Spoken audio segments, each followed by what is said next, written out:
What is up, everybody? Welcome to Pop Culture Philosophers. Welcome to PCP Movie Night, and a very special PCP Movie Night because we're kicking off ActionFest 2022. That's right. For the next 6 weeks, we are doing nothing but action movies. It's summertime. It's hot in the city. It's grimy. It's nasty. And so it's time to get hard-boiled and explosive with ActionFest. And we're kicking it off with a little bit of Christmas in July with the Christmas movie Lethal Weapon, but we're going to be talking about all 4 Lethal Weapon movies tonight. And with me, you know, we got the man, Jelani. What is up, dude? What's up, man? Pop, pop. Pop, pop, boom, pop, That's pop, right, boom. son. Good to see you, Station. Of course, man, you were talking about my absolute favorite buddy cop movie, action film, just everything. You got Lethal Weapon, man. I love this series. I've loved it since I was a children. You know and it's freaking amazing. I'm so glad we're doing this right now. Yeah, me too, man. Kick off, son. Hell yeah. Speaking of kicking off, we got the one, the only Verno. Yeah. Ditto to everything Jelani says. I'm excited just to hear Jelani's enthusiasm. And Robbie, I know you're already stoked to do it. So no, I'm super pumped, bro. Yeah. It's like pop, pop, boom every 2 seconds in my head. So I love this franchise. I'm stoked to be with this great group to be talking about it, man. Yes, absolutely. Speaking of this great group, we have truly become great with the added addition of Mark from Geeks Unleashed. What is up, Mark Station? What up? You're on mute, brother. Yeah. You mute. Someone had to fill in for Mike tonight, right?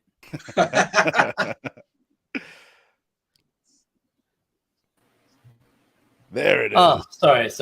I don't know what happened. I never muted it. It muted itself. Anyway, Station and Pop Pop Boom. And just to let you know that as I'm in the future, we're all still alive. Oh, good. Yep. Good times. That's awesome. You know, it's Tuesday where I am. So, you know, you guys. Yeah, That's right. It is the future. Yeah. Pretty early in the morning for you, Mark. So we appreciate you being here. Thank you very much. I'm glad to be here too. Oh, absolutely, absolutely. And of course, we cannot have a launch of ActionFest without our own action man. Brooks, what is up, man of action? What's up? Yeah, man, I love it. All right. So we're talking about Lethal Weapon.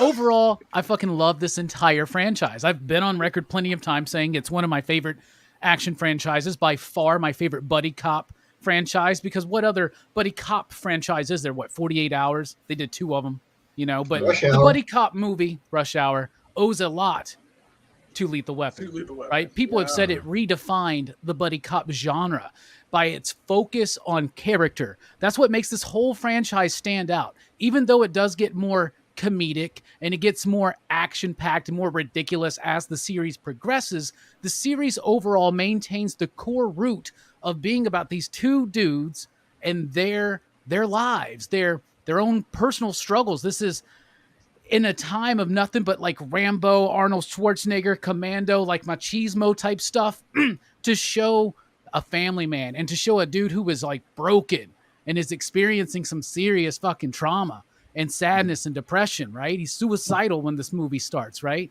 So this whole franchise maintains that root and core of character, and it keeps just adding to the family. And I love every single edition, whether it's Joe Pesci or Rene Russo or even Chris Rock. I love all of these films. I think it's a brilliant action franchise. It is filled with amazing performances, music, Michael Kamen, Eric Clapton, the music, the consistency of this franchise, same directors, same composers, like it blows my mind. The music, I love it. The saxophone is Murtaugh. The guitar is Riggs. Like, I love kitschy, stupid shit like that, but it's awesome and it works. And it you hear that shit and you immediately think of Lethal Weapon. I adore this franchise. So excited to be here to talk about it. What about you, Jelani? Overall, what do you think about the franchise? Dude, oh my God, I love Lethal Weapon. It's one of those lexicons for me. Like, it's a touchstone in my life. Like, I watched these when I was young. Like, when we first got HBO, like, I saw Lethal Weapon 1 and 2 there. And I was just like, I tried to sneak and watch it. But I snuck and watched them. And I was like, whoa, this is so cool. There's so many, kick explosions, as we used to call them. There are a lot of kicks, a lot of explosions. And, like, all 4 movies consistently, as you said, Robbie, they pretty much encapsulate the family and what these characters are, what Martin Riggs, Roger Murtaugh are as like humans, and the fact that none of what they do now would work in our political landscape. They would have been fired ages ago. Yes. just half of the stuff they do, man, would get them fired. But it's LAPD, so what you gonna do? But all the characters are interesting, all the villains are crazy. The music is fantastic. I mean, it comes from Eric Clapton because he's been a bit of a jerk lately, but it's just it's so good. And of course Mel Gibson, but I can get past all of it. I really can. I can get past all of it because it's such a solid franchise. They're such great movies. I like some more than others, of course, but of course we're getting into that. But there's a dynamic between these two friends that is just so magnetic. Like, I wish I could be an LAPD cop just for this, just for the cool stuff that they do, not for any other reason. Fuck the police. But it's just such a yeah, I said it. But these cops are pure gold, man, and I really love this franchise. I really love these films. It's really cool. Hell It's yeah. not too late, man. Like, you and me, I'll be Riggs, you be Murtaugh. Just pack up and move to LA. That's right. I am getting too old for this shit. Become detectives. Yeah. Become just detectives. Crazy. yeah. I'd pay to see that. I'd pay to see that. Yeah, I'd like to Son see of a that. bitch! Son of a frick! God, it'd be awesome. I'm too old for this shit. Anyway, Verno, what do you think about this franchise overall? I love it. What kind of weird fuck wouldn't love Lethal Weapon? You know what I mean? It was such a big deal. I was like 4 years old when the first one came out. I probably didn't see it then. But they were, like Jelani said, it was such a huge franchise in my youth. Like, I would not know about shoulders being dislocated, or just there's so many things like, oh, water lets you electrocute people. That's interesting. Like, this is where I learned like so many things in life. So many things about science, right? Not good things. Yeah. But also, like, I always use like Full House usually when I make this when I say something like, we used to have shared experiences in this country or in England, but everybody watched the same shit, and like you would never like meet someone and have to explain to them like what Lethal Weapon was or Riggs or Murtaugh. People just know, like everybody has seen this. That is, especially like dudes our age, we grew up with this, so it's amazing. It builds each movie, like they pick pieces like Harry Potter-esque. They pick little things that weren't important and they build on it, and they keep coming back to the same things. And it does get a little corny, obviously, but I love that too. So the whole franchise to me is it's beautiful. One of the best action franchises of all time. Absolutely, and what a great way to kick off ActionFest 2022. That's right, y'all. We got a great lineup planned and great panelists for each and every single one of them, including the great panelist, Mark from Geeks Unleashed. Mark, what do you think about this franchise overall? I love the whole franchise. Like to be honest, like Verno said, like I was 6 when the first one came out, so probably like you guys, I probably didn't watch it at 6. But I remember like really watching. I think back in the day, like you had less of the streamers. Well, you had no streamers. It was all like Sky or cable or whatever. And I had these on like VHS. I have no idea what they are now. But yeah, I used to watch these films like over and over again. Like and really weirdly, I hadn't. So when I said I'd come on, I hadn't watched these films for like 15 years or something.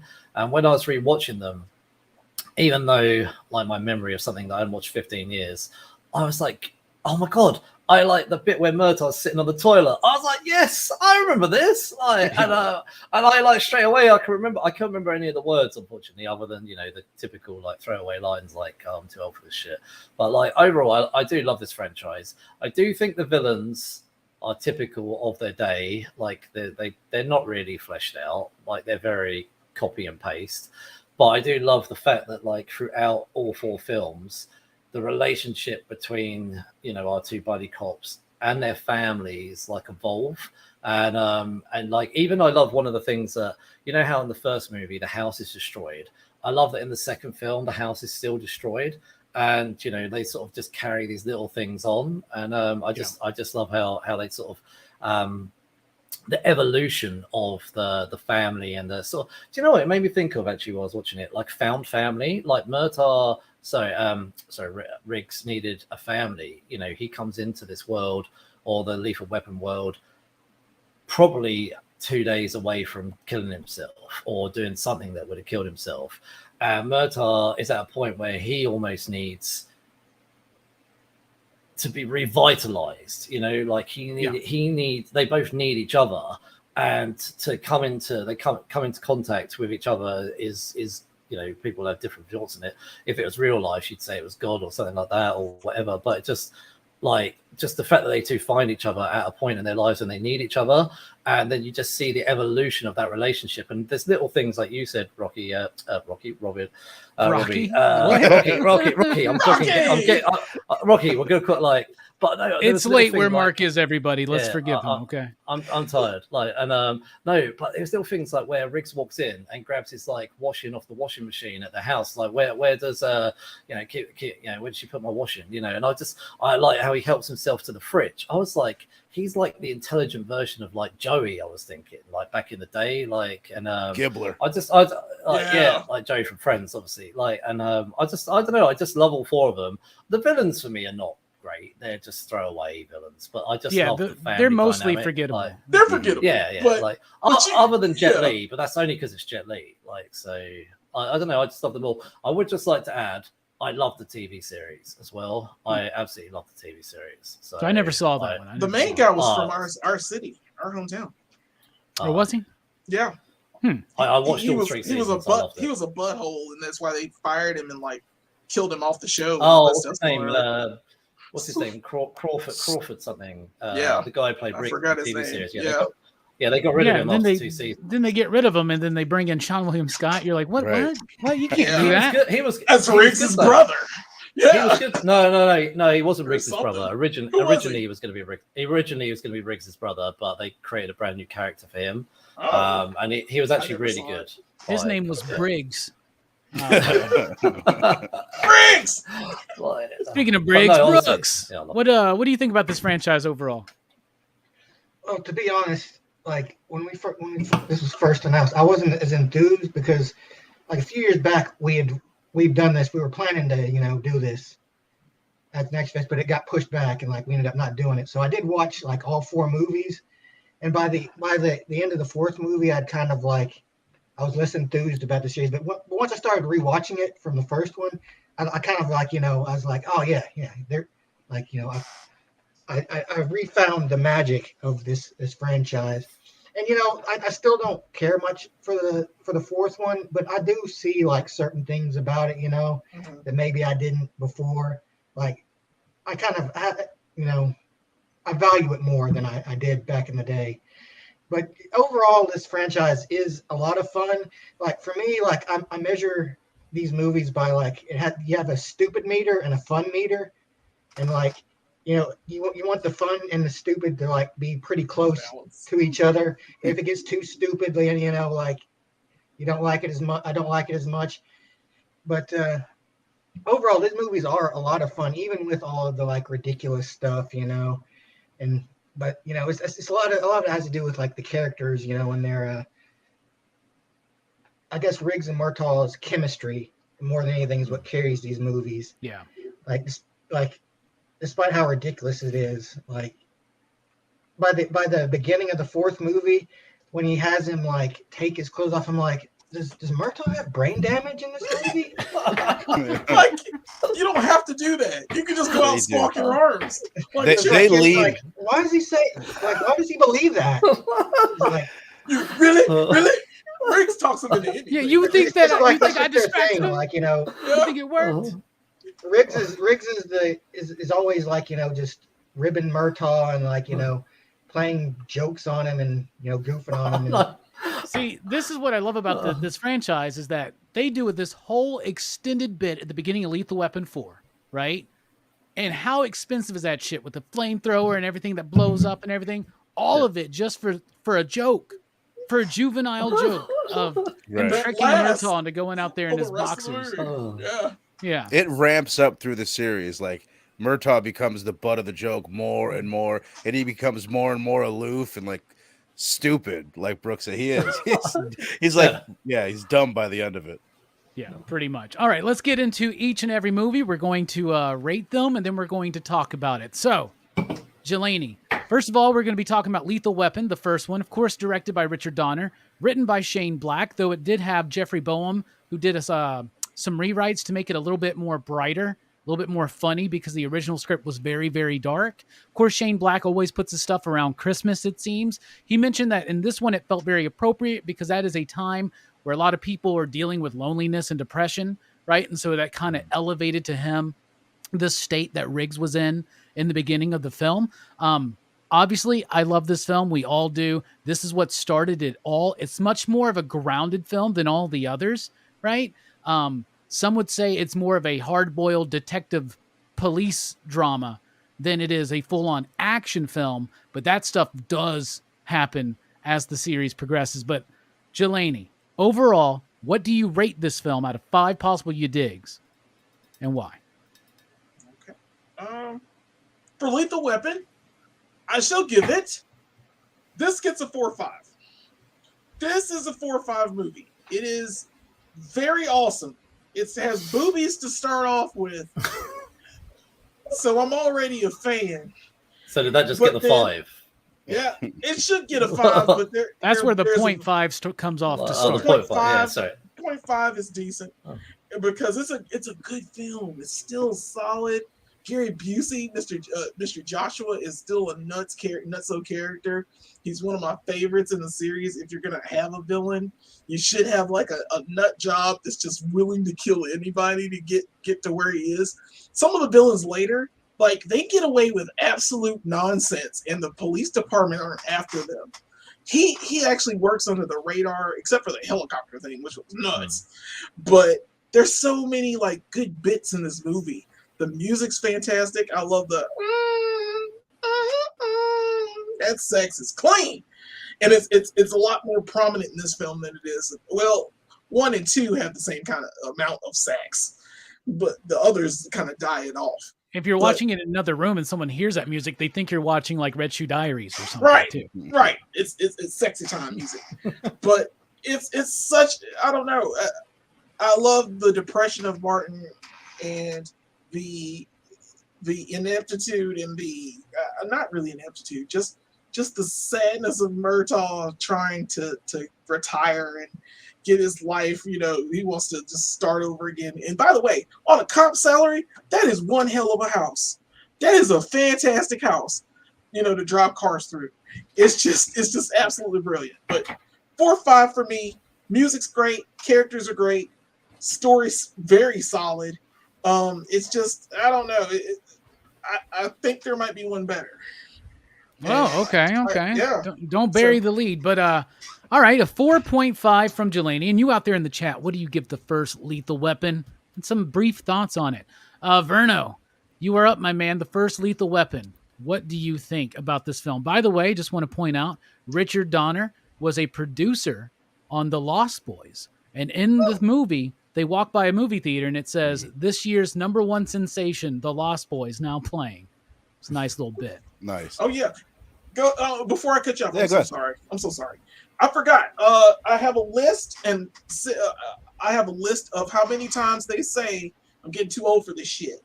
In this movie, I think it is 2 times. I left my list in another room, but for this one, I think it's 2. I'm getting too old for this shit. I'm too old for this shit. There's no getting in there. Yeah. I'm too old for this shit. Yeah, I'm too old for this shit. Right. But we're says not it twice too old for this shit. I love when they flip it. Yeah, we're not too old for this We're not shit. too old for this shit. Yeah. So there's a progression of it. So right. I kept a counter. They never overuse it though. Like the series in general is filled with these like gimmicky things. Yeah. On 3, not too old for this shit. Or too old for this shit. Riggs' shoulder. Just all these little like gimmicky things, but it's never, to me, it's not corny. It might be corny to some. That's the one thing where I'm like, every goddamn movie, his fucking arm's Shoulder? gonna fucking shoulder's Right. gonna pop it. What? They fuck you with the shoulder. They should have just done a bit where it just fucking happened randomly. Yeah, Right. They fuck you with the Right. shoulder. He goes to reach for his gun and like his arm just goes limp. Yeah. Right. I Sorry, will. Bruno. I'm right with you, Jelani. I could have almost went for a 5 on this. The only reason I don't is because my whole entire life, I always get a little bit. I tune out a little bit in the third act, even though it's great. Like Riggs with his shirt open, machine gun running down the highway, which is like another one of his gimmicks. Like he chases after people until 4, where he's too old to do it. But it's like you said, it's the darkest one. It's the most serious. I think it's probably the best written one. And you can almost take for granted like how well written the relationship is, because of this one sets it all up. The only other issue with it that I have, or one issue with like the series as a whole, I wish Mel Gibson didn't. It's almost like the first day that he spends with Murtaugh, then Riggs is like fully like reformed. He's no longer suicidal almost. It's too quick of a fix. And then afterwards, we know where his character goes with the rest of the series, where he's much less serious and more of a comedic relief. But this one, as Jelani also mentioned, Mr. Joshua, it's phenomenal. Gary Busey, I was seeing somewhere online, like he got cut for this. Like he was working out and he looks good. Like it's weird to remember that he was a sane human being back in the day. And it's weird because now he plays nothing but goofy ass roles. But the amount of iconic scenes just within the first like 35 minutes of the movie, it's the first 35 minutes of this movie have the most iconic scenes throughout the whole franchise. The jumping off the building, the but the Riggs contemplating suicide is probably my favorite scene in the whole franchise. Yeah. And that's kind of what we miss going forward in the series, is that acting from Mel Gibson, and that our empathy for Riggs, like it never reaches that level ever again. Even when, spoiler alert, even when his girlfriend gets killed, we never feel for him the way that we feel for him. You talking about the girlfriend in Lethal Weapon 2, in which that actress has no chemistry whatsoever with Mel Gibson? Right, and you for totally sure. don't buy it? Yeah, okay. Right, but Patsy Kensit. I do Okay. buy Yeah, that. Patsy Kensit. She's married like 4 times. That body Apparently, she had no chemistry with people. She looked good though. You know how she got She that did. role? Well, it was Hollywood in the 80s. Who knows what any of these women did to get these roles? But Jeez. I digress. Who knows It's what Mel obviously- Gibson did? It's nearly a masterpiece, and then we almost take for granted that music too. It's like these are just things that have always been there my whole entire life. But yeah, it's amazing that they pulled it off. And Murtaugh, Danny Glover being Murtaugh, like he originally, like I was watching the what do they call it? The fucking oh god, the commentary track where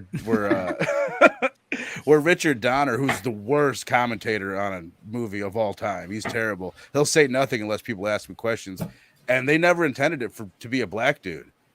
And they brought up Murtaugh or Danny Glover, and he was like, "Oh, it's just you can't imagine two other characters playing those roles." So 4.5, obviously a classic, one of the best action movies ever. All right. Fair enough. What about you, Mark? You're up. What do you think? I feel like, because I'm just thinking about all four films. Because my rating, don't think it's like I want to give it like 3.5, and it's like only because I think it gets better. So like that's kind of why I'm going with that. But so for me, I do love this film though. Because I hadn't watched it for so long, I completely forgot it was set at Christmas, and I was watching it. I was like, oh. It's like another Christmas movie. I know people would argue with me with that, but It starts with a damn Christmas song too. Yeah, it's a Right. Christmas. I know. Like the opening was like Christmas. I was like, it's so cool. But I do definitely think, like Werner's right in terms of the criticism on Riggs's suicidal journey, is kind of wrapped up nicely in a bow by the end of this film, and that there is moments of that even revisited throughout the franchise. I think.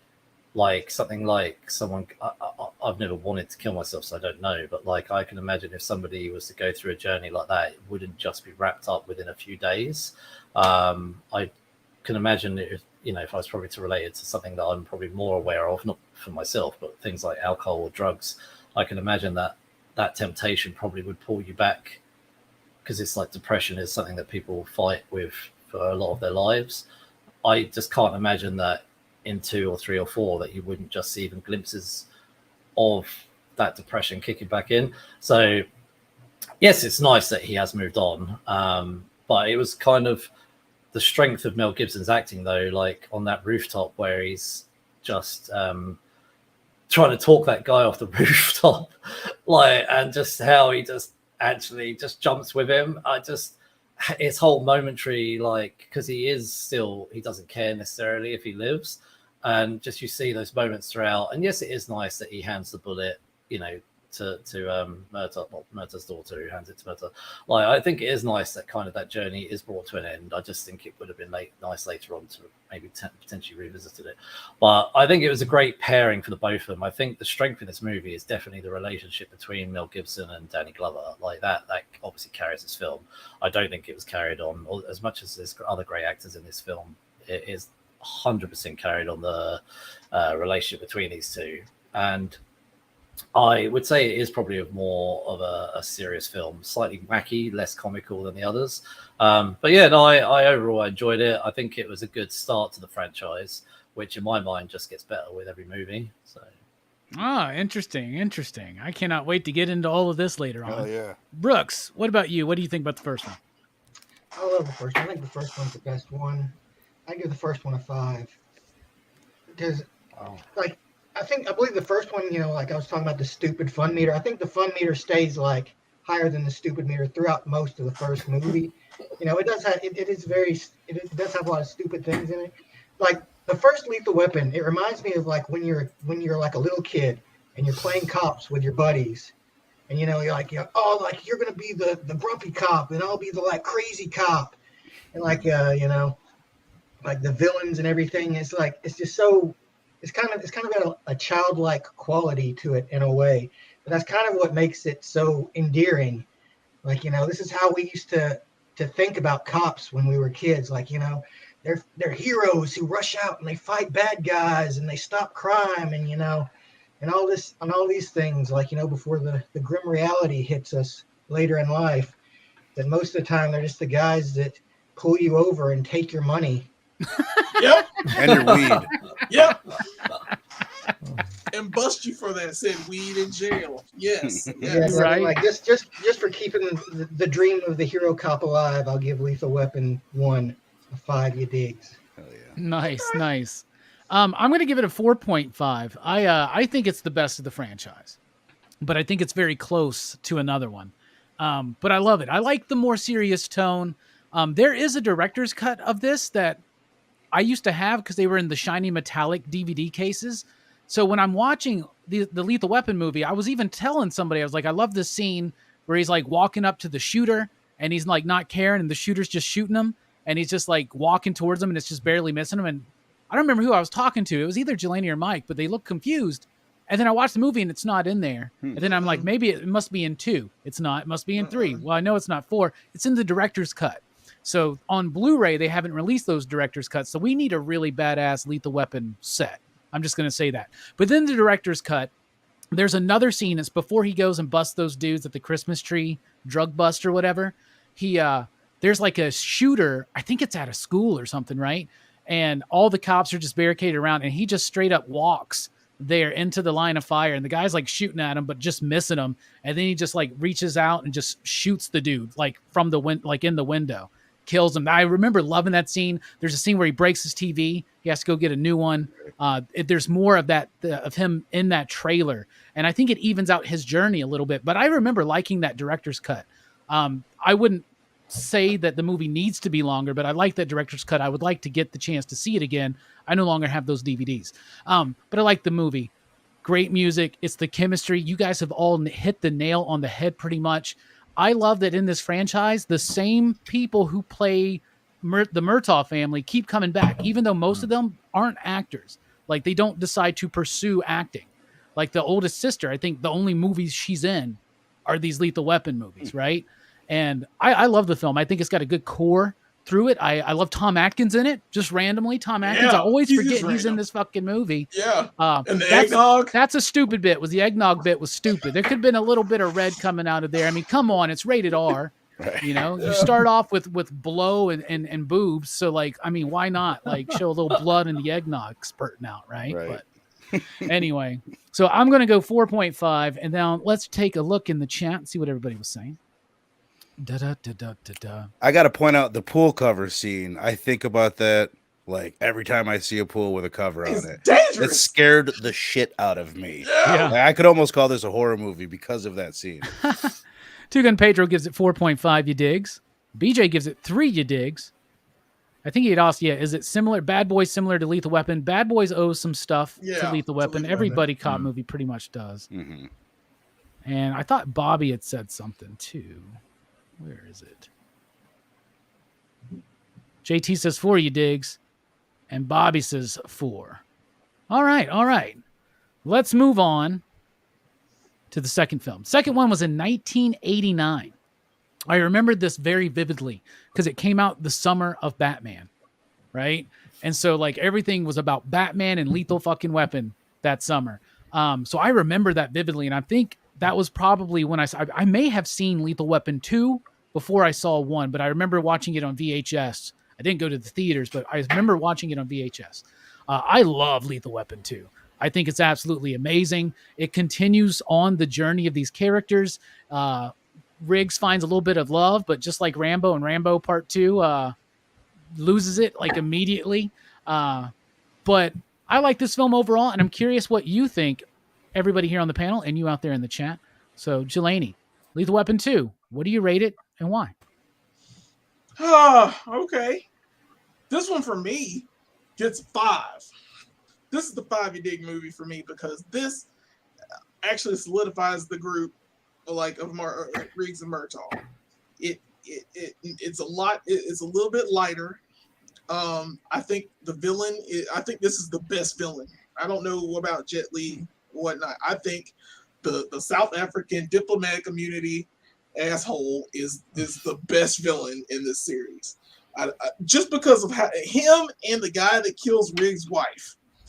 And I think it's a good ender to end that story, like figure out who killed Riggs' wife and how that guy was the one that did the South African like dickhead kills her. That's a bit convenient. I'm just gonna say it's fine for me. What did you say his name was? that and he's like Why did you say that name? Why did you say that name?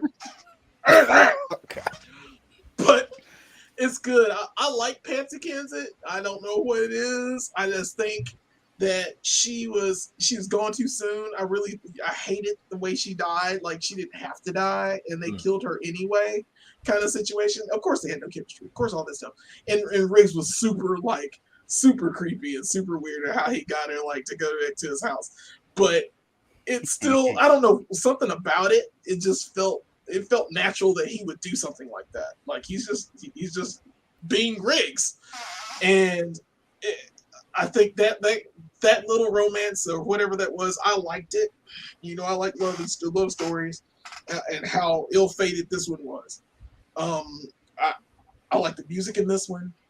I love so many just random things about 2.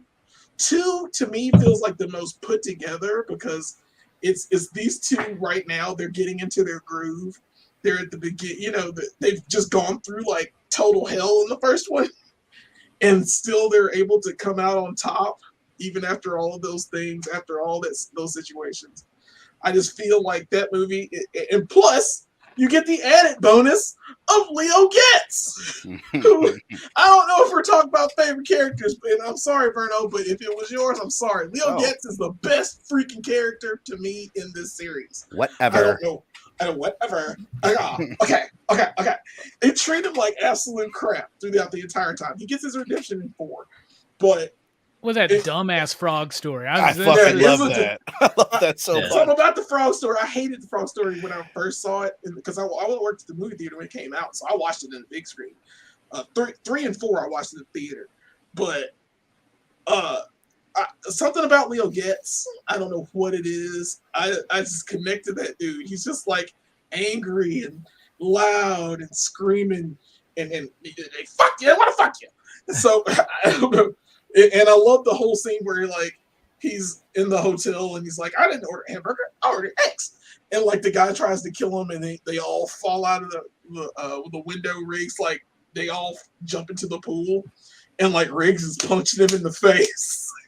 And he realizes it's Leo.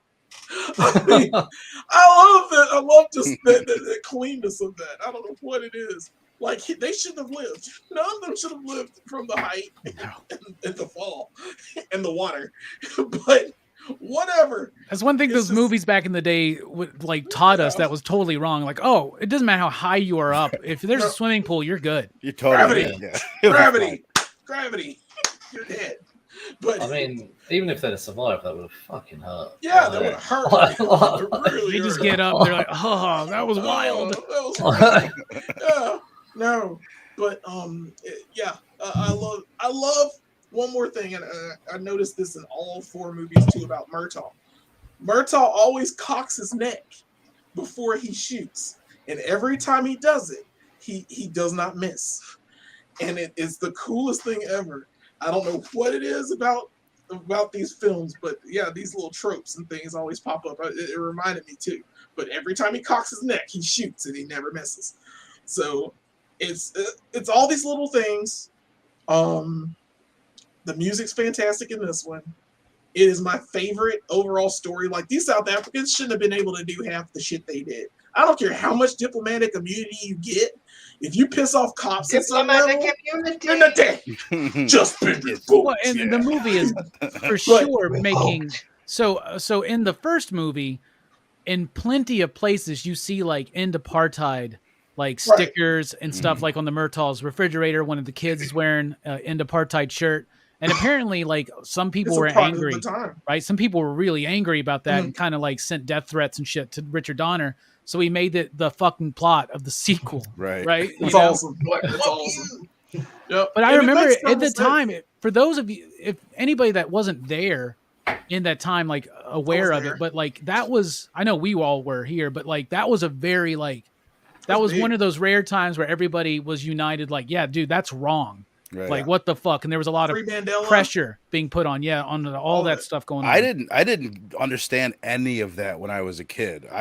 This watching just now, like yesterday, was the first time I've ever been like, oh, that's what that was about. I love Like, that scene when Murtaugh goes to the fucking bank or whatever, is it? Like, but you're black. Oh no, he goes to get a ticket to South Africa, right? Yeah. You need to listen to your friends. He's a white man. You dumb son of a bitch. That's great. It is so good. But like I said, when I was a kid, I was just confused by it. I'm like, what is he? Why is he giving him shit about being black? Like, but I'll just say, like, look at the messages that were being like putting political stuff in your entertainment. It was big, huge world, like important things. Like some people might say that's what's going on now, but later on in 4, it's about mistreating people. China, the government mistreating their people and human trafficking instead of like some of the sillier things that I think get shoved down our throats nowadays. Yeah, absolutely. So Jelani thinks it's pretty much a perfect movie, a 5 you dig rating. What about you, Vern? What do you think about Lethal Weapon 2? This is a weird one for him. I'm gonna give it a super duper solid 4. I could go higher. I could even go lower depending on when I watch the movie. But for me, it's got a ton of memorable moments. Obviously, the toilet, the girlfriend getting killed, Riggs on top of his camper with the spotlight on him and his shadow in the background. And tonally, it's kind of closer to 1 than it is to 3 and 4. And I dig that about it. But it's kind of the opposite for Jelani, what you said. The villains, to me, this might be my least favorite villains. And it might be because I didn't understand the apartheid stuff when I was a kid. Had I known what the hell I was watching, I might feel differently or remembered them differently, but they don't really stick out to me. Slurs. Yeah. I keep forgetting the racial slur thing, and I was like, whoa, that's a thing? And I had to look it up. I do love when the dude gets executed in the boss's room with the sheet behind him. They just tidy him up. But yeah, I saw something where Shane Black, he wrote a script for this where Riggs dies at the end and it's much darker. And I feel like the first movie, Shane Black wrote it. It was super duper dark. Donner lightened it up a little bit with whoever you said. Jeffrey Boehm, who was the screenwriter for this one and the third one. This is, you see like Donner getting more and more control of the franchise and molding it more into his vision. But this one, it still feels a little bit darker, a little more noir, if you will. But yeah, overall, you know, it's top notch. I will say, like, Riggs, and it continues throughout the series, he's a little bit annoying at times. He'll get on the edge where it's like, oh, you're starting to bug me, and then he brings it back down. It's like, okay, I love you again. But even like that opening scene where him and Murtaugh are screaming at each other, it's like we could have done a take 2 on that one. You guys are a little fucking annoying. He overacts, I think, at times, especially in the first 2. For sure. Yeah. And his Australian accent still leaks through. Yes. Yeah, I noticed that too, but I love it. But yeah, overall, I mean, it's Lethal Weapon 2. It's super dope. You know, I am with on Jelani, though. I think that these are the best villains of the franchise, maybe. Like, Jet Li could have been more badass, but they don't really do much with it. But, like, in this one, I don't know. It's just because you want to see these guys fucking die. There's actually more confrontations face-to-face, you know, but the threat of the torture in the first one felt more real and things, right? But love this film. What about you, Mark? What do you think about Lethal Weapon 2?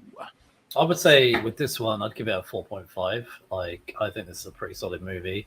This is probably the first villain where I was 100% rooting for their death, just for the sheer annoyance of, what's it called? The thing they had.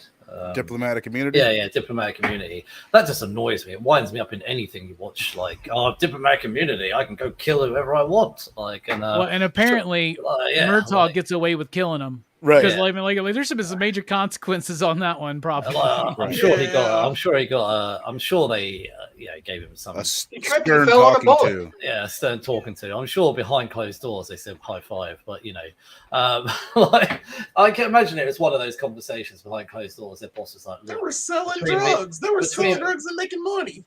Between me and you, I'm happy racist you did piece it, of shit. Sweep this under the rug. Yeah, we're going to sweep this one under the rug, but, you know, you're going to have to take one for the team, 5 days non-paid, whatever. Yeah, but But they blow you up the know, building in 3. They get fucking like, they get demoted. demoted. Yeah.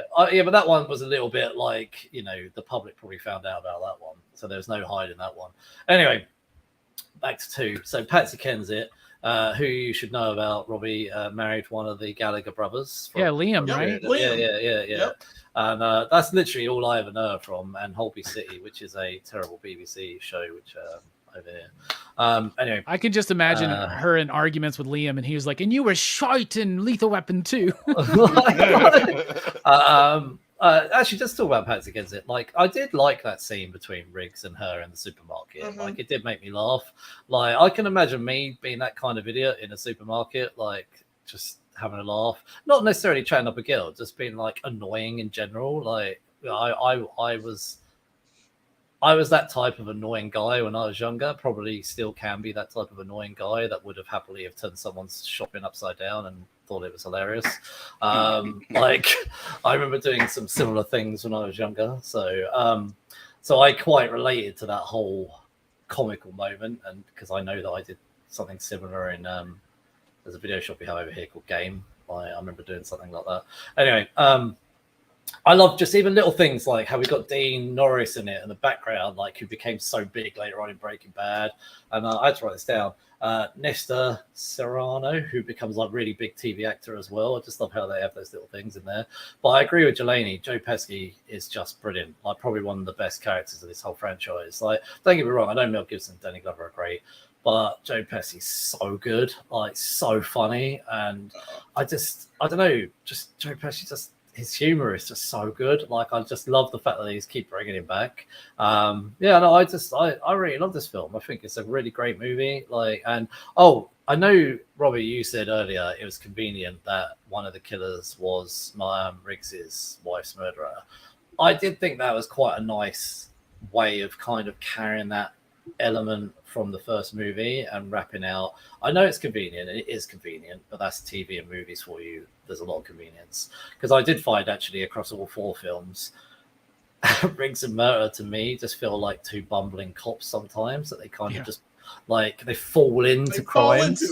Like, they just fall into it a lot. So for me, that just felt like part of the franchise, that he just falls into meeting his wife's killer. Like, so that for me just felt like quite a nice way of finishing it off. And I know Patsy Kensit dies, which it seemed like, although terrible chemistry, it was kind of nice that he started to move on. But her getting killed off, and in the same film also finding his wife's killer, it kind of allowed them to then move this on to the next phase in 3 and 4. So I don't know, I thought it was a good round off, kind of almost like the first 2 felt quite connected. So yeah, I don't know, I enjoyed it, and I felt like it was a nice way of finishing off parts of the story from the first film. Gotcha. It's not every movie that one of your main characters gets to have revenge on the deaths of 2 lovers at the same time. So, Yeah. Pretty cool. I think Joe Pesci is amazing. I love him in this one. They obviously got paid some money by Subway. You know, this was when Subway was kind of trying to rise a little bit. This is before the Jared stuff and all that, but like they were trying to like be like, no, you can come here and eat. And like, I loved that Subway scene just because that's like a time locked 1989 Subway. You know what I'm saying? And I'm like, oh my God, the yellow and everything. Oh my God, I remember that shit. I loved it. I'm not going to eat the tuna. I'm not going to get stuck with the tuna. See, they fuck you in the drive-thru. That's true. They do. True. They Brooks, drive away and you can't come back. Lethal Weapon 2. What you think, bro? I like 2, but not like I don't at the same time. I don't know. 2's like, I don't like 2 as much. I mean, I give 2 a 3. I think it's all right. I think it goes too stupid a lot of the times.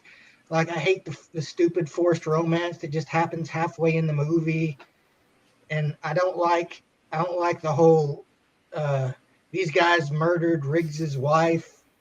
I thought that was dumb, and the idea that, like, you know, I guess he can just pull this embassy down by like wrapping a chain around a post and pulling it with his truck. I thought that was pretty dumb. Yeah. It looked cool though. That's for sure. His truck should have been ripped out. Like, the whole bottom end should have been ripped out. But okay, whatever. But it balances itself a little bit, you know, because like, you know, like the villains are incredibly assholish, and it is very satisfying to see them get, their Their comeuppance. comeuppance, yeah. And it's just it's classic Lethal Weapon stuff. It's just like, it's where do we go? From the first movie, like this is what happens now. It's pretty much the same, but Riggs isn't trying to kill himself, but he kind of is, because he still does crazy shit. But Yeah.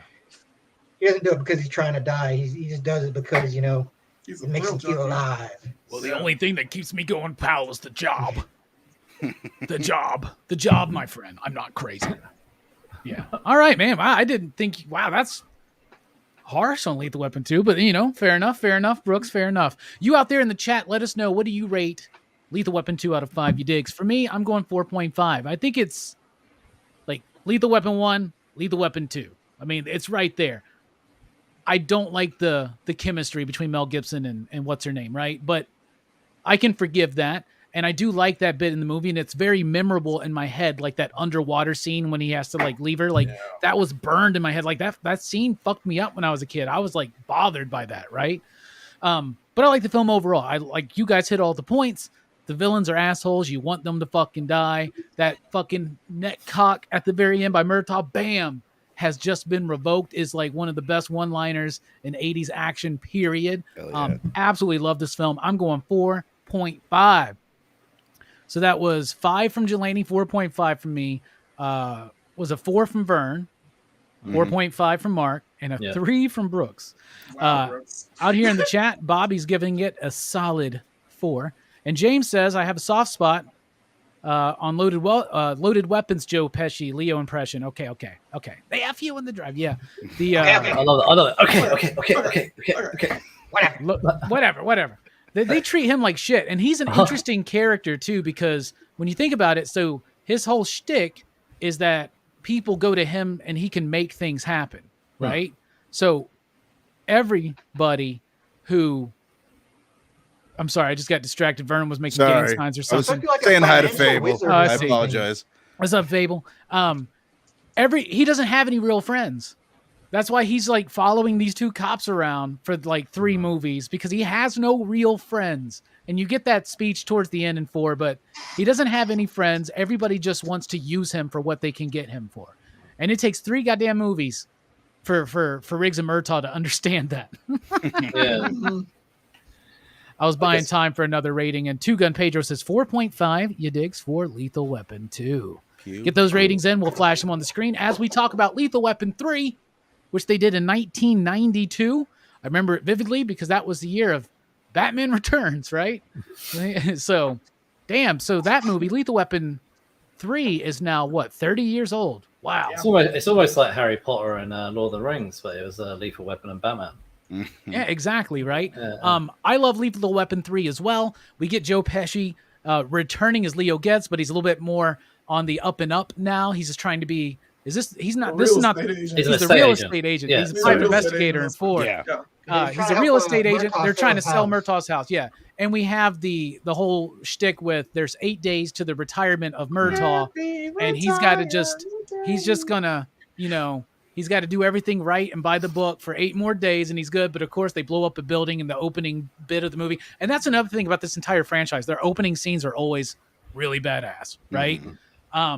So I like 3. And 3 was always the one that I thought was my least favorite. But on this rewatch, I really like it. First of all, I love Renee Russo, right? I think that she is a great addition. She does have chemistry with Mel Gibson. You do buy that this is...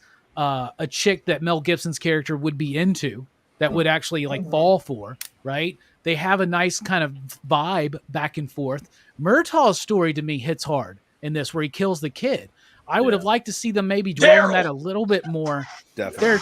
One of the problems in the franchise is that they lean very Riggs heavy, and then the first one, it does feel more like a balance. And even though you do have the whole retirement shtick, it seems like it almost is a vehicle for Mel Gibson. It feels like at times at the expense of Murtaugh's story, but I do like that they gave him a really heavy story to deal with here.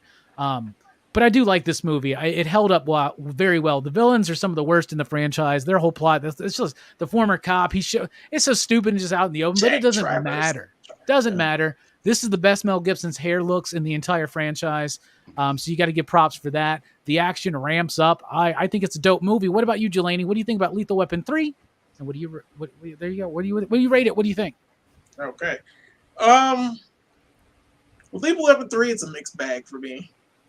So this is the first one I saw in the theater. And I was like, I don't know, 11, 12, somewhere in there. But it really got to me because I was like, oh yeah, I love this movie. And I loved it for years. And I watched it again this time. And I've got to give it I'm going to give it a 3.5. Okay. Okay. Although, okay. They fuck you in the rate. They fuck you in the ratings. Yeah. Every time, man. Every time. Yeah, fuck you. Now, the interesting part about this movie was the building that they demolished at the beginning of the movie was done in one take. And they got it on a day where they were trying to demolish a building and set up all the camera work, did everything they needed to do. In fact, both explosions, the one at the very beginning and the one in the credits, if you watch the credits, they show a second one where they drive up to it and it explodes. And they pull out and drive away because they think they're going to get they in can trouble. only do one take when they blow up a building, right? Right. Like, all right, guys, we need to do this again. Reset All one it. take. Reset. All one take, but it's such a clean opening. To me, this is my favorite opening for all of them. Out of all of them, it's just because of what was known about the demolition of a building. And when I saw I watched it on HBO, and they had the behind the scenes thing years when I was a kid, and I was all into that crap. So I loved Lethal Weapon from then because that was the first one I ever saw. It's the first one I saw in the theater. I loved it so much. I went back and watched the other two, and it's just such. I like Renee Russo. I don't mind her at all.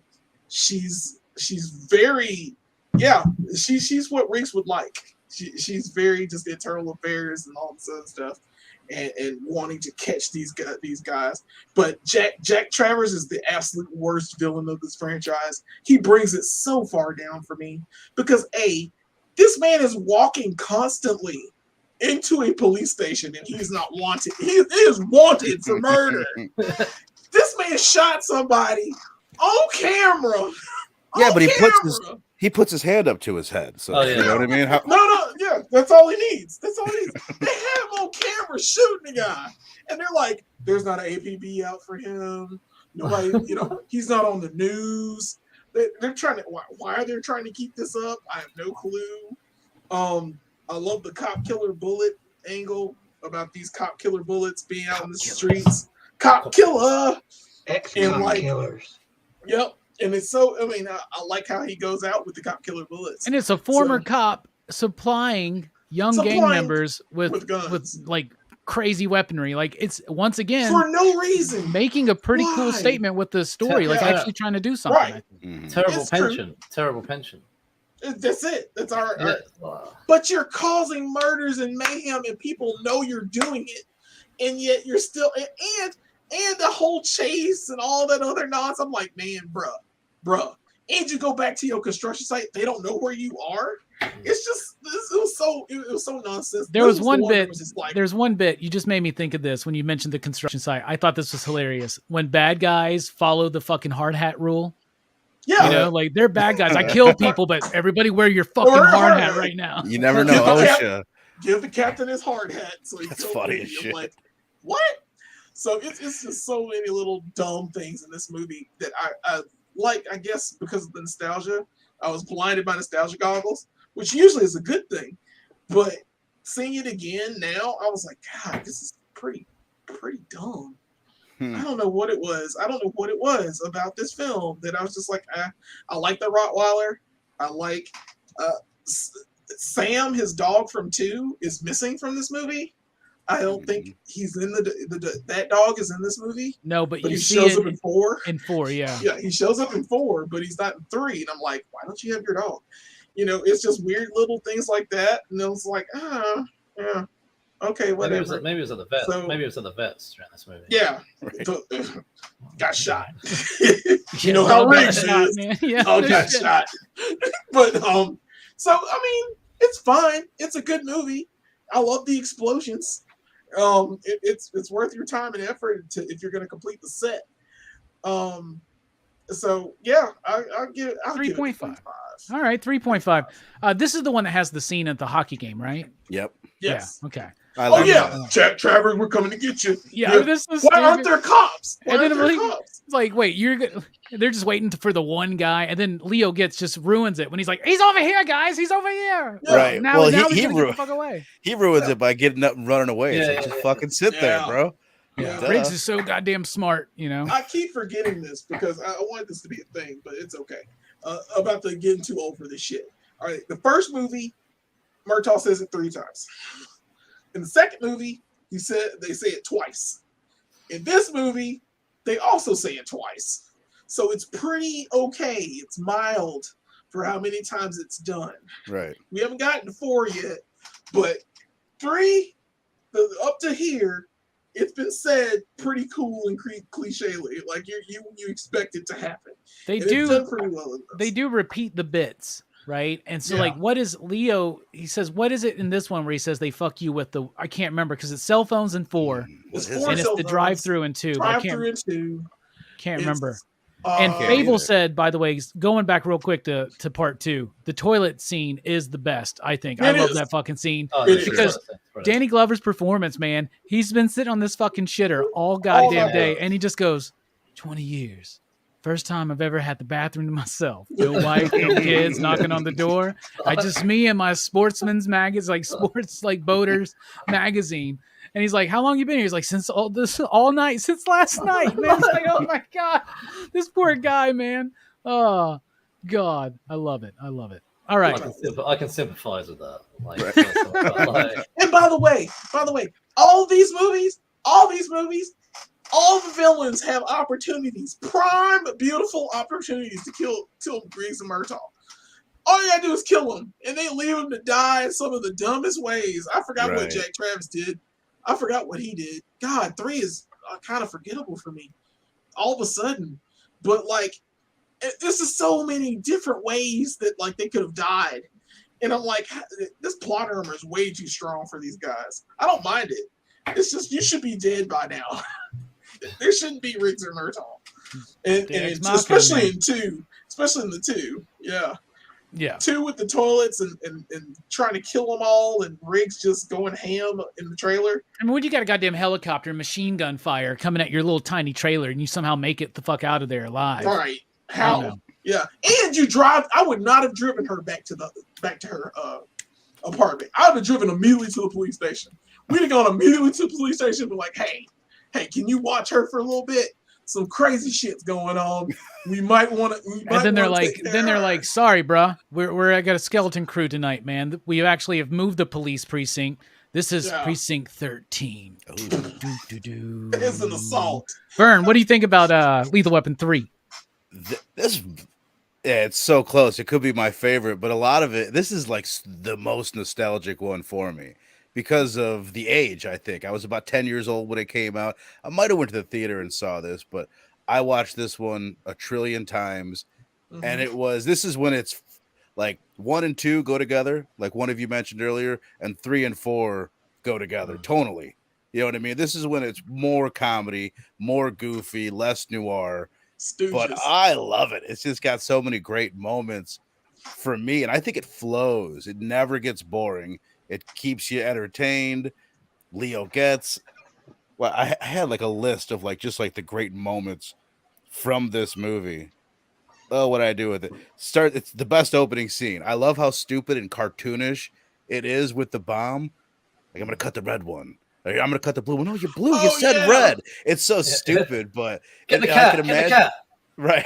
And I can see why I would love it as a kid. It's almost like they made it more kid friendly in 3. Renee Russo is fantastic. She's not nearly as good looking as the foreign chick, but it's okay. We'll let it slide because she's. Have you ever seen the Thomas Crown Affair? She's bad. Oh yeah. She bad. Yeah, just rethink about that. She can get it, son. She can get it. Well, I'm comparing her to a pretty sexy woman. Like that woman in 2 is ridiculous.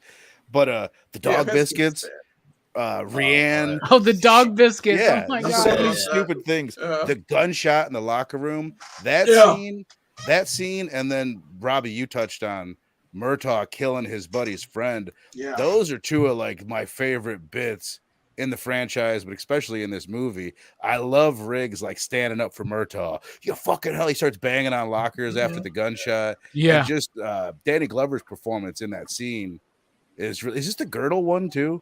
Yeah, it is. It's the girdle dude, one. this is a fire one. You mentioned the cop killer stuff, the hockey game, comparing scars. To me, is like one of my favorite scenes from any movie. It's like and the it's Jaws scars from the other movies. That's how awesome. Like the shoulder shot. That's where when I love that. Diplomatic Immunity shot him in the back. I forgot all about. I was like, whoa, that's cool. Jack Travis. It's funny because like I'm hearing drug. I don't often talk about this franchise with people these days, so it's funny to hear that you guys don't like Jack Travis, because to me, he's probably my, other than Mr. Joshua, I've always loved him. But as you guys are bringing it up, it's like, yeah, he really doesn't do much, and he's pretty fucking stupid. But I think it's just because I remember him so well. As soon as I saw him, like, oh God, that's Jack Travis. He's the bad guy. So I always liked him a lot. This movie, it flows so well. Leo's probably his most annoying in this one. But overall, I love it. I'll go 4.5 on this bad boy. And good hair. Nice. Really good.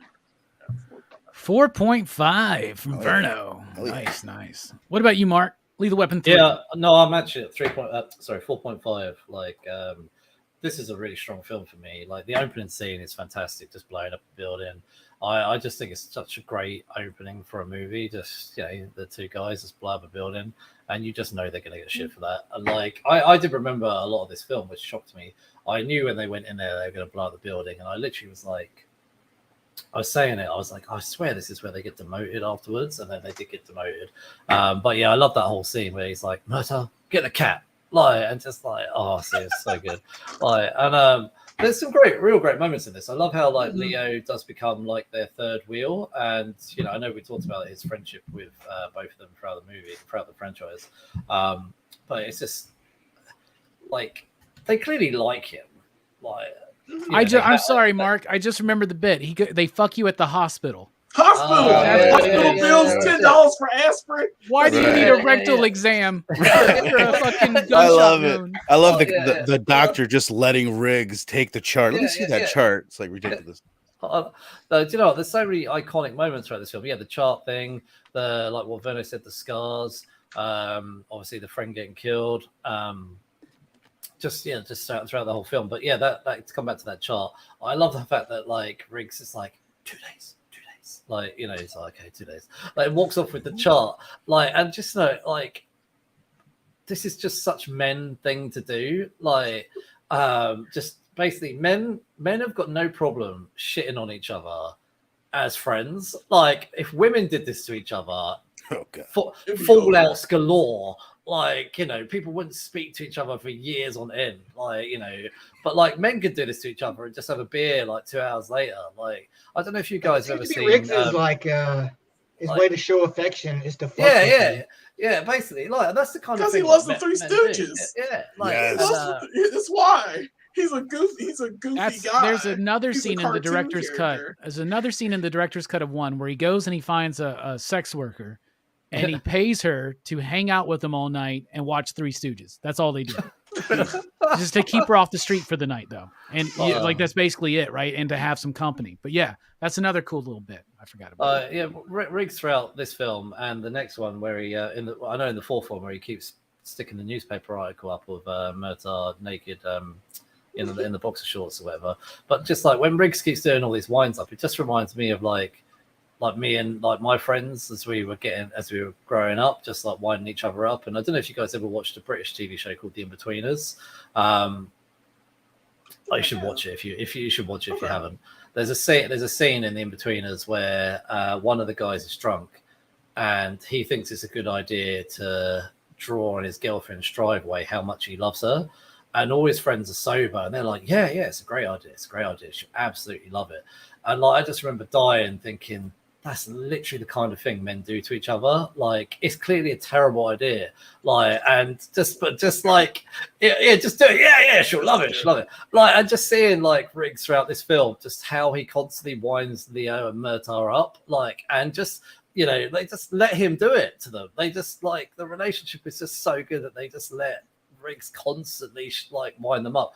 But on the flip side of that, when Murtaugh accidentally shoots his gun off and Riggs just instantly just flips from like Joker to just, you know, he puts himself in front of Murtaugh like 100%, like, you know, get everyone out of the locker room. You know, he just takes complete charge, and you know, it's almost like Murtaugh's my punching bag, not yours. Like, you know, and like it's that solid relationship between the both of them. Like, it almost makes you like, I know it's a comedy action film, but it just makes you a little bit like emotional just to see that bond. And just, I think, you know, you guys said it as well, Rene Russo is just so perfect for Mel Gibson's character as well. I just wanted to touch on that. I've said quite a lot about this film already, but I love it. So I just think it's a great movie. And I actually think the villain is memorable, but I do think they are a little bit copy and paste throughout the whole franchise. But anyway, 4.5 from me. Gotcha.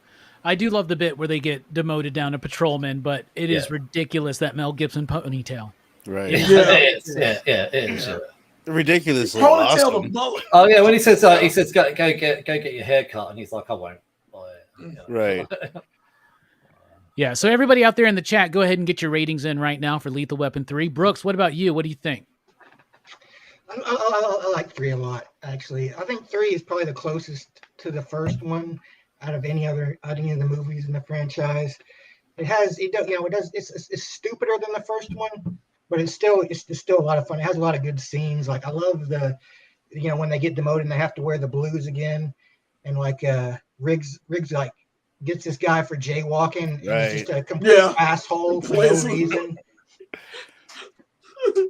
And like another part about this movie that I liked was how, you know, after Murtaugh shoots the kid and finds out, you know, that it's somebody he knows, like, you know, that they actually go into that, you know, like, because when you think about, you know, these kind of action movies, you know, the cops shoot the bad guys and then, like, you know, who gives a shit? It was just some gangbanger or whatever.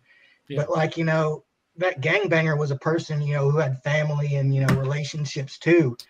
And, you know, it's interesting to, you know, see that, you know, to acknowledge that, you know, it isn't just, you know, good guys shooting bad guys. Like, you know, a lot of these people out here are just kids, you know, who are trying to, you know, make something of themselves, maybe like misguided, but, you know.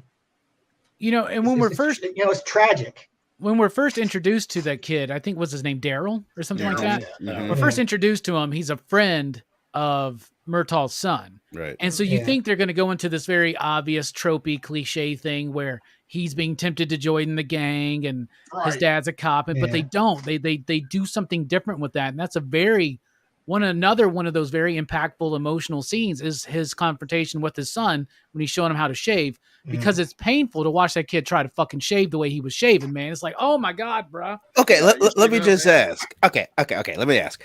I find my whole life that Murtaugh is teaching that kid wrong.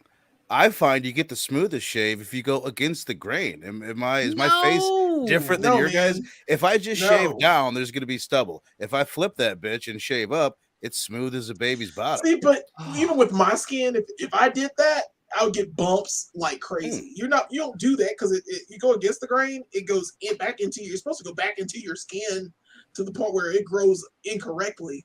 Like out of your skin. That's what he was telling you. Especially with black man's skin. With Nick's skin, he should have been doing that because it have bumped up his face. That'd have ruined his face, man. All right, noted. I shave down and then up.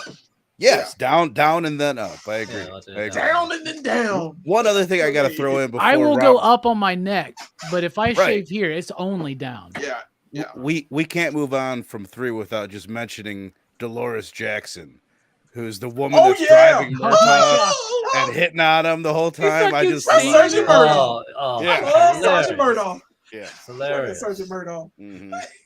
I forgot to mention that Mark. I wrote this down as well. Mark Pellegrino, isn't it? Like, he's like such a big TV actor now. Supernatural played Lucifer, and he obviously gets killed off. Like, he's in like 2 scenes as Billy, and it's like he's like one of my favorite TV actors. When I saw him in this, I was like, oh, I love that guy. So sorry.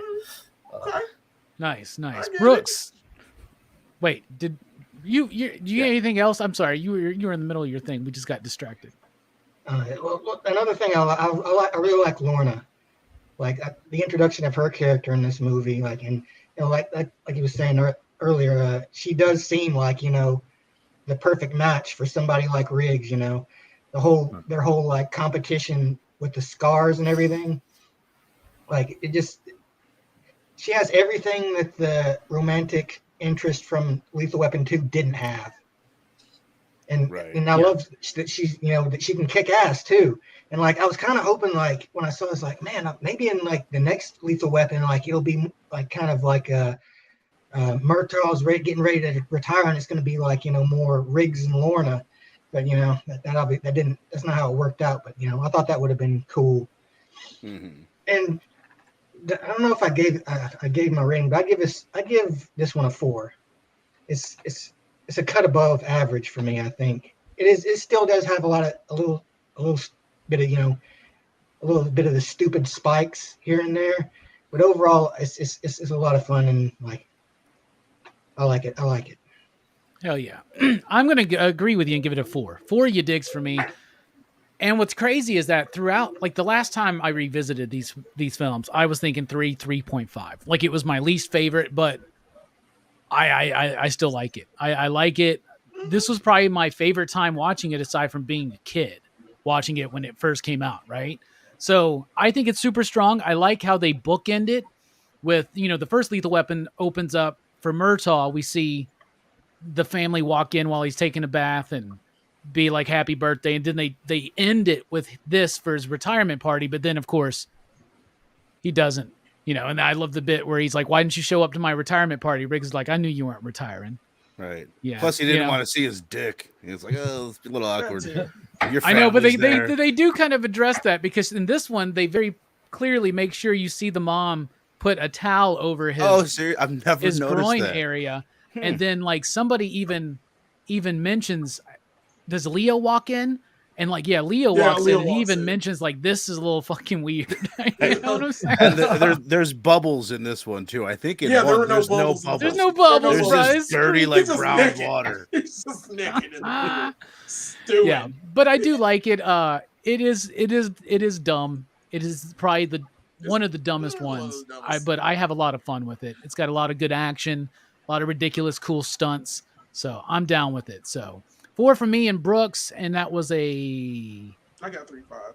3.5 from Jelani, and a 4.5 from both Vern and Mark, right? Mm-hmm. Nice. Out there in the chat, let's see. We have solid 4 from Bobby De La Ghetto.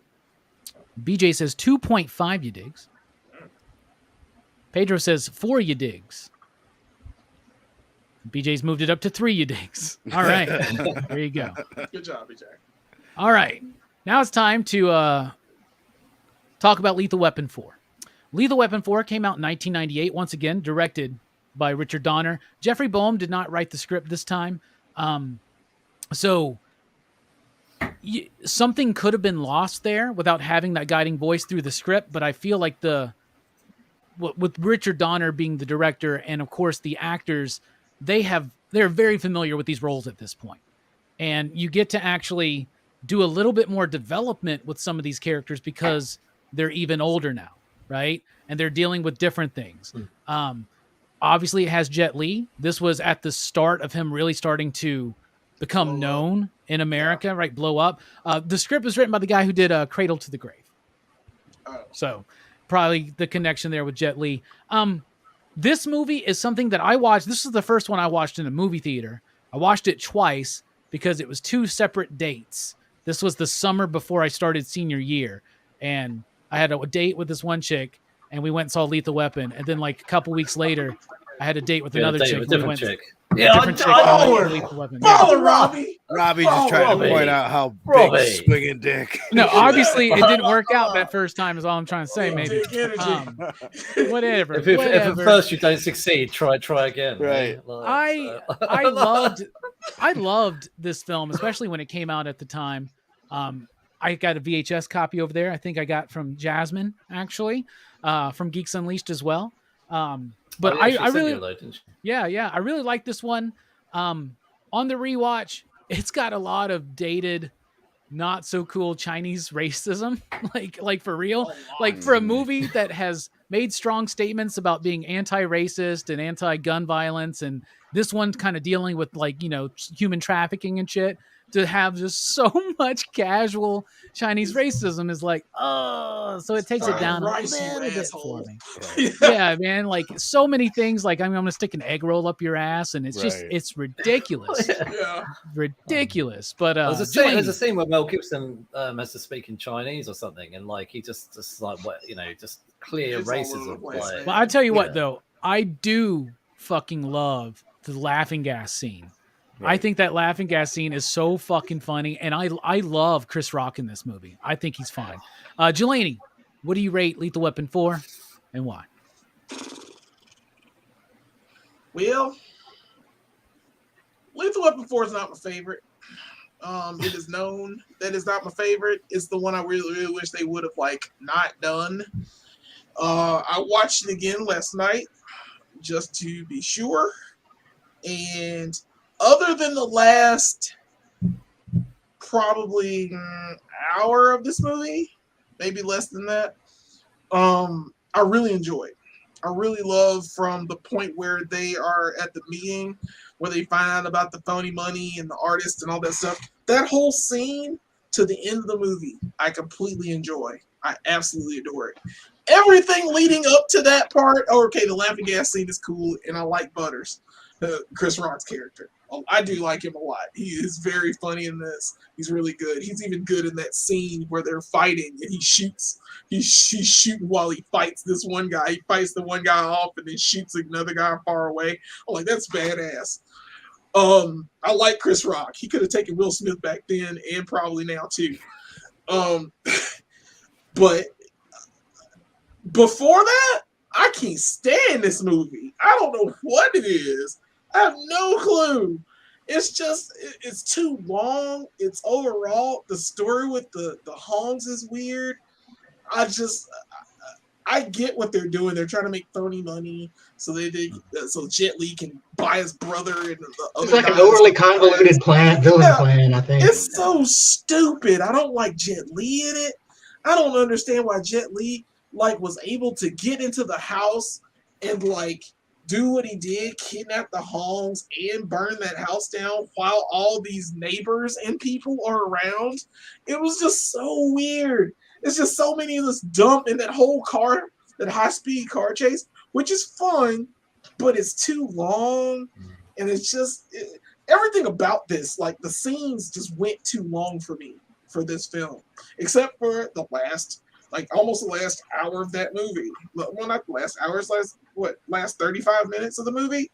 It's pretty bonus. I love that scene with Froggy and Leo Getz and how Riggs wanted a sign and he got his sign in Leo. It's just such a touching moment to me. I love that scene. I love the baby. I love the whole baby scene and how they had the rabbi and Leo gets that guy's urine sample and breaks it for his mazel tov. And I love those little things. I just love how at first I hated that when I first watched this movie, because I watched this movie in the theater too. I worked there too and saw it. And I hated it because it was just, I didn't feel that that's how they should end. I don't know why. I just didn't feel right. I thought Riggs was going to die when he fell into the water. I thought he was really going to die and he was never going to see his kid get born. But, he survives and they made it nice and flowery and happy. And it was a good, happy ending, even though the house got burned down. All this other stuff happened. But I know I'm going on a rant for it, but I said that to say this. I'm going to give this movie, this one gets this gets a 2. Ooh. Whoa. Damn. I still hate it. I still hate it. I thought we were friends. A lot of people do. I'm sorry, dude. I hate this movie. I hate it. I like the end. I love the music. I love Why Can't We Be Friends? Dog, when that was in the theater, I went to the theater and waited for Lethal Weapon 4 to end so I could get to Why Can't We Be Friends?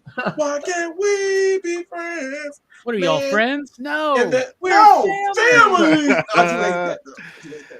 But I love the song at the end. I even like that Stephen Clapton song. I was a pilgrim for your love. Bow, bow, bow. I love that song. I don't know what it is, but I love all of that. I love all of it. And that's the only reason it's getting a 2. All of it. I give it a 2. Okay. I loved all that half, but man, it was a trog to watch the second time. One of my favorite things about this movie is watching Jet Li just kick their fucking asses. Their asses. Somehow they don't die, but this is the one where I feel like they got beat up the most. Yeah, you know what I'm saying? Like, because they're old. Because they're getting too old for this shit. Yeah. No shit. I'm getting to. I forgot about this. Oh, how many times, man? 3 in Lethal Weapon 1, 2 in Lethal Weapon 2, 2 in Lethal Weapon 3. They say it in this movie 10 fucking times. 10 times. Most of it's in that one scene, probably. Yeah, I was about to say, in the one scene on top of that, but it's sprinkled throughout the movie. I was waiting for we're getting too old for this shit from everybody at the end instead of we're family, which was kind of dumb. But I thought it was gonna be there too, and I was like, oh yeah, it was. So yeah, I'm not. And they're too old for this shit. We already discussed the opening kind of in detail, but I love that opening. It is a good opening. It is a good opening. Speaking of good openings, Verno, what do you think about Lethal Weapon 4? Well, since you mentioned the opening, I'll just say that it might be one of the best in the franchise. They fight Boba Fett in the middle of the streets. Danny Glover's naked doing the chicken dance. It's fucking hilarious. And then I love Mel Gibson's reaction. He's like, "You think it worked?" He's like, "No, I just wanted to see you do it." But I wanted to mention it's so funny to me. I love like people's different reactions. Even me, if I might have watched it and thought it was corny, but like it was the last one I watched, obviously, a couple nights ago. I watched 4 when Joe Pesci's giving his frog speech. I didn't cry, but I felt emotional. Like I loved it. I was like, oh, that's so good. And then I've seen so many people talk shit about that scene. Like you guys have mentioned it in the chat. People talking shit about it. People hate that. But for whatever reason, it touched me. However that writer meant to write it and meant it to come across, I felt that last night when I watched it. So I enjoyed that. I'll give it overall. It's probably the one I've watched the least for sure. And it's probably my least favorite. So I'll give it a 3.5. I really enjoy the ending. Just like the look in the rain on the pier. That was a good fight. Falling into the water. Yeah. That's really good. I like that Riggs is having a baby and Rianne's having a baby. Is it corny when they say family? For sure. Yes. But when I was a kid, I loved it. Like it worked for me. So. We're family. But why do you call you my son? Why like if Vin Diesel said it. Why'd you call him my son-in-law? Because I am. Right. Yeah. Speaking of Chris Rock, when for the most part, I really like him. There's a bit, I think it's maybe his first scene when he's like getting over emotional about that. He kind of goes into like a stand-up comedy bit. And to me, that's the worst is when he's actually like doing stand-up in the movie. He does that though. He does that with the cell phone too. He did that in the fucking Saw movie he's in, Spiral. Like it was so weird. Yeah, man. It's weird to do that, but I do, even though there's traces of homophobia in that storyline, I do enjoy, like it does work for me, and it's still fucking funny to me. Murtaugh thinking that Chris Rock is in love with him the whole time. And just what they do with such an old-fashioned guy. Right. I mean, fuck. I love they keep calling him biscuits and shit, man. Yeah. Bitters. Yeah. Oh, I did want to point out. I love the scene with Leo when they go like, they fuck you with the cell phones, and they're like rambling, but he's like, why am I talking to you? Yeah, but when he's like, like in an old phone, you had to be like, 4. Oh, I typed it wrong. Hang up. Let's do it. I don't know. But you're right. That's a bit that's in there. Stand-up comedy. But that scene works better for me than the first scene that you see him in. But overall, I enjoy him in the movie for sure. This is random, and this is something I wanted to point out. I'm pretty sure that Robbie, what are you, 41? 40. 41, sir. 41. You and Jelani, you're 41 as well. Maybe 3 of you. You okay? Oh my God, Jelani, you are older right now than Danny Glover was in the first Lethal Weapon movie. So I'm too old for this. Let that shit sink in, because he was only 41. And the reason I bring that up is in 4, Mel Gibson looks significantly He was older 50. He than was Danny 50. Glover.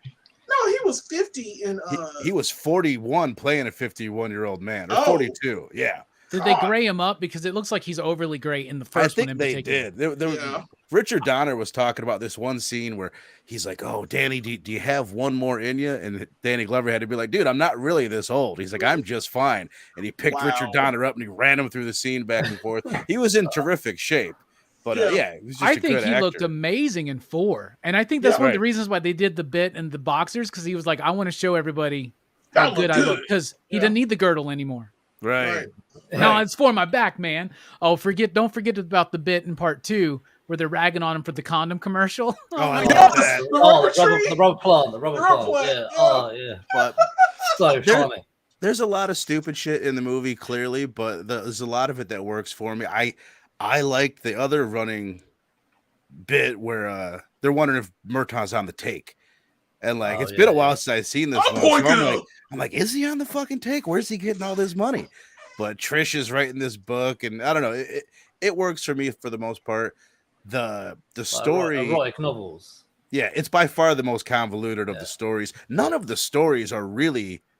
It's not what the series is about. It's about Riggs and Murtaugh. The stories are third or second or fourth on the list. But even saying that, this is the worst one. But Jet Li, even though he's not like compelling and dynamic, he's scary as fuck. Like just like the look that he gives as a villain, they don't build it up, but there was potential there. So overall, it gets shit on a lot, but it's still a fun watch for sure. So 3.5, I enjoy it.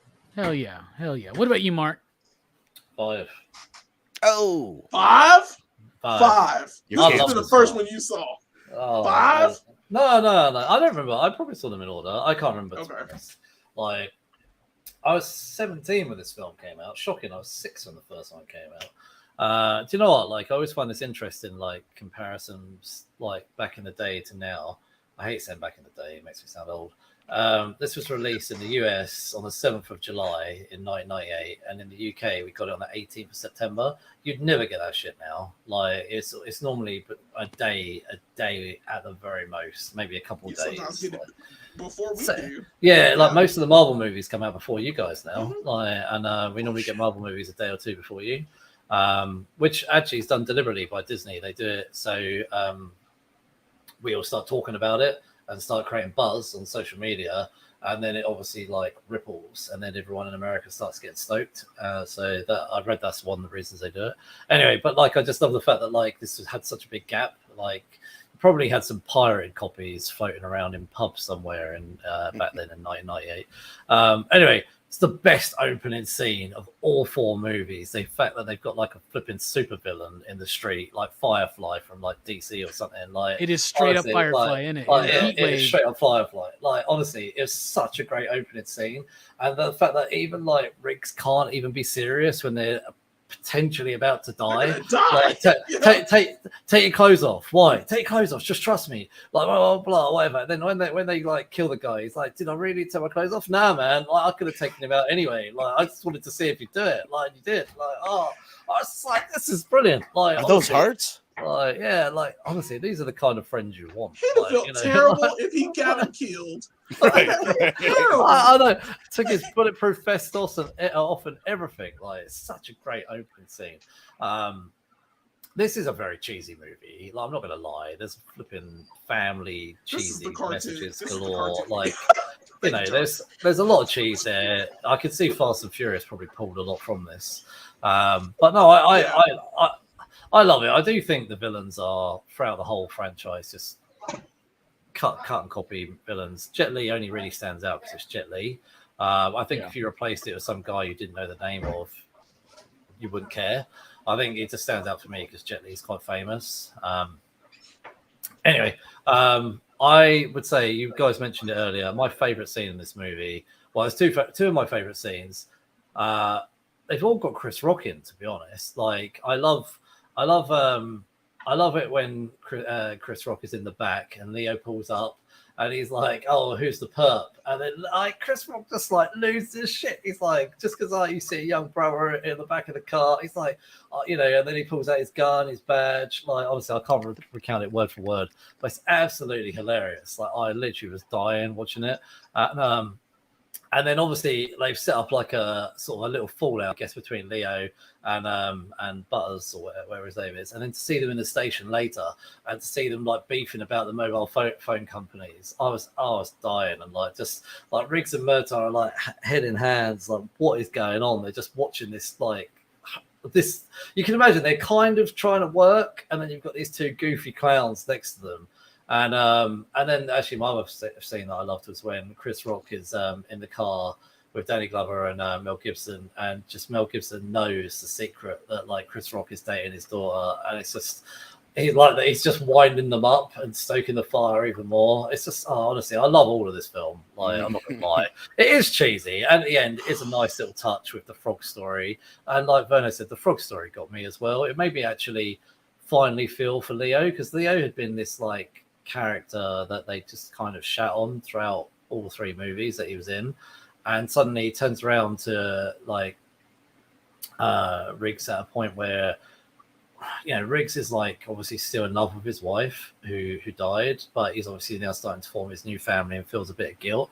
And Leo steps in and kind of just has this nice little conversation with him. And Leo and obviously Mel Gibson's character is just serious for a moment, and it's actually quite a nice touching moment. And I just love the cheesy photo of all of them at the end. And I like all the photos. That whole credit scene, where it shows like everybody except for the stunt coordinators. Behind the scenes. Yeah. Because they didn't want to be shown for some reason. I heard about that. They'll show Jet Li's face and like some guy for the stunt coordinators, but everyone else is in, like, from the crew is a photo in the credits. Yeah. It's awesome. I think it just put a nice little bow around it. I know I've heard rumors about a fifth movie, but I hope this is the end. This is the end. I think it's a good solid ending. It's a good solid fifth movie. Just the end. That's why I love the last half of this movie. The last half of this movie is perfect. From Jet Li's fight when they're in the water to that whole section to the end is gold. Except for we're family. That's it. That's the only problem. Everything else is gold. I like that. Gold family. I don't know. I like the family bit too. I mean, it just brings it all together, and it makes their journey all the much more enduring, you know, because I don't know, man, like you experience the growth of these characters, and to see them end in this final spot, I think it'd be a terrible idea to do a fifth one without Richard Donner. Obviously we lost him several years ago. So, you know, and they're all kind of aged out of the roles, man. You know what I'm saying? Let's they're not cops anymore. Let's be honest. Unless they're going to do the captains. They're captains now. Yeah, they are captain. Captain. Love that. Yeah. Silly little bit how they just throw around the captain shit. Also, the reoccurring character of the captain is awesome. Great. He's great. I think he's like Richard Donner's cousin or something. He's in Superman. He's the guy that likes kills. He's the police that follows Otis into the subway. And he's in I think he's in Lady Hawk. He's in a bunch of Richard Donner stuff. I don't know if he's in Goonies though. Anyway, Brooks, Lethal Weapon 4. I'm very curious to know what you think and how you follow up Mark's perfect rating for Lethal Weapon 4. I don't like it. So that's a 5, right? I mean, Brooks loves it. I just do not like this movie. It irritates me so much. So many of the bits just come off as irritating me. What? I hate the Dennis chair scene. That makes me so annoyed. Like every time I watch it, I'm like, God, I hate this. Brooks, you're my best friend. I hate the ending too in the hospital where Lorna's all of a sudden like, oh, we have to get married before this baby is born. It's like, you didn't give a shit before, but now it's like, another thing is like Lorna gets benched in the beginning of this movie when you find out she's pregnant. So like, you know, there's not going to be much Lorna in this movie. She does get to do a little bit of ass kicking, but like, there's a lot of things in this movie that just piss me off and irritate me. You're my best friend. But I mean, I think it has its heart in the right place in a lot of ways. You know, I do like, you know, like when they're, you know, unloading the immigrants, and like Murtaugh is talking to that asshole cop, and he's all like, "Yeah, we'll just fucking send them back," and you know, that whole scene, I thought, because like it's kind of like pointing out the kind of like indifference and cruelty, that some people have towards immigrants. But the movie is just so annoying to me. Yes. And like, yes. But there is like, I don't like a lot of Chris Rock's parts in this movie, but like there's one part that I really liked was when he's in the patrol car with them. He's talking about how he grew up on the floor. Mm-hmm. It's like he learned to walk when he was 10 years old. Yeah. Every time I bust a criminal, I think about that goddamn floor and it just pisses me off. It's like there are some gems in this movie, but like it's like gems like sprinkled in a big pile of shit. Jesus.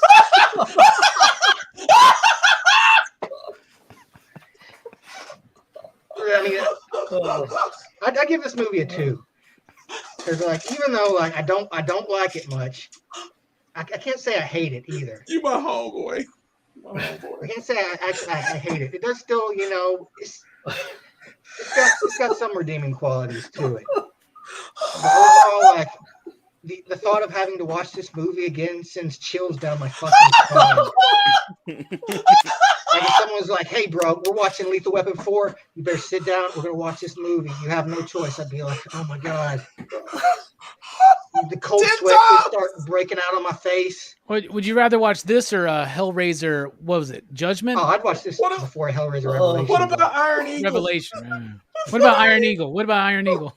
With music. Before Iron Eagle too. Oh man.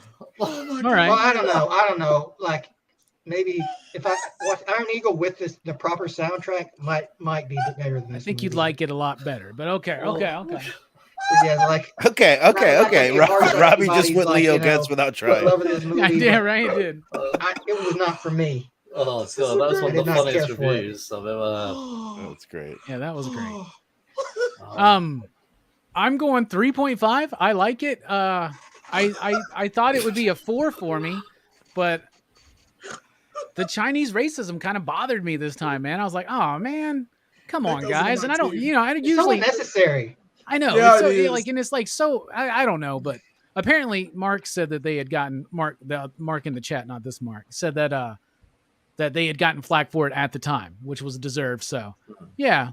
Okay. But I go 3.5 because it does stretch itself out. And that you're right. The scene with is it Lorna, right? Where she has to get married before she has the baby. And like, it gets a little, yeah, I get it. But apparently if you're a cop in LA, you can just take a trailer, park it on the fucking beach, add on to it, and like live in this pimp ass house, I guess, for free. I don't fucking know. Like that's a cool fucking space that they live in, which I really, really like. Richard Donner claims that that's at least at the time when he did the commentary, that's a real thing. He's like, yeah, you can just do that. It's not easy to find a spot, but you can do it in a lot of spots. Fuck, man, let's go. Right. Right. Let's just fucking go. According to Richard Donner, I don't know. Can I do it? I don't have a visa. No. Oh, no. Sorry. Do what you got to do, man. Might be an issue with me doing it, maybe. Don't commit any crimes. I can do it for 6 months. Or just be really good at committing crimes and not getting caught. That too.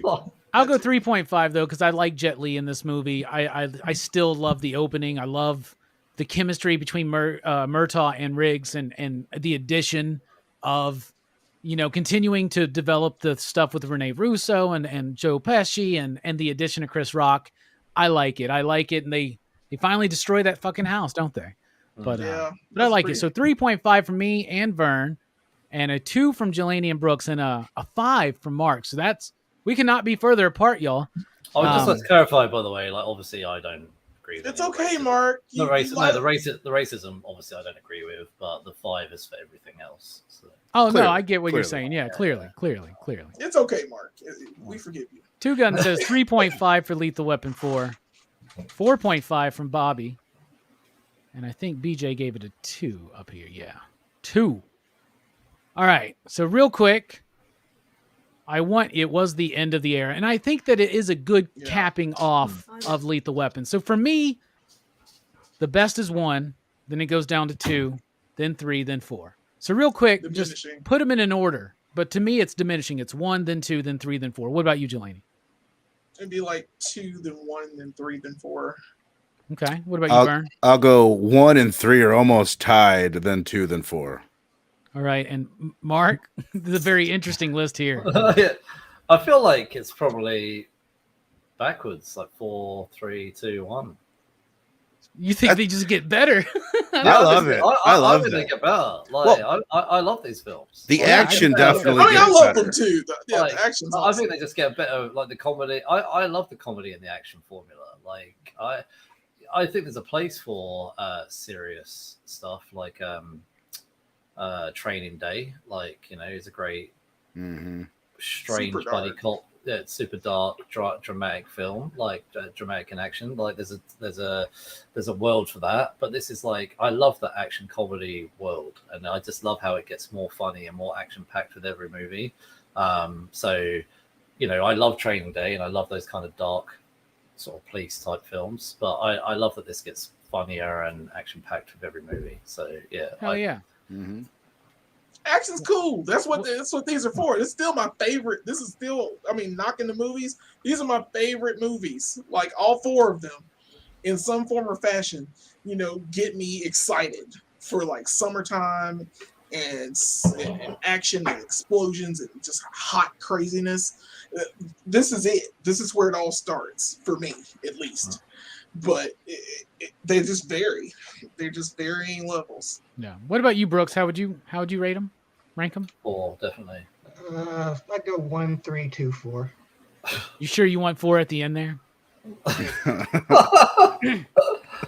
I'm not convinced. Yeah. All right. And thus ends our look at all 4 Lethal Weapon movies. And now, y'all, Action Fest is officially underway. So join us next week, because we're not done. That's right. Next week, we're going back to a classic, which has one of the best chase scenes that's always ranked as one of the most memorable and well-executed chase scenes out there. We're talking about the French Connection. Stop picking your feet. Very, very excited for that. But first, join us on Saturday night for Dylan Soar Show, where we talk about the 9th Configuration. I've never seen this film, so I'm excited. But next week, do your homework. Check out the French Connection. I'm sure it's streaming somewhere. I'm looking it up right now. Vern's looking it up for me.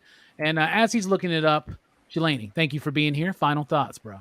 Man, thank you for this one. I really appreciate you for Lethal Weapon. I I enjoyed all 4 of them in my own ways. And it's just such a good deal to start off with Action Fest.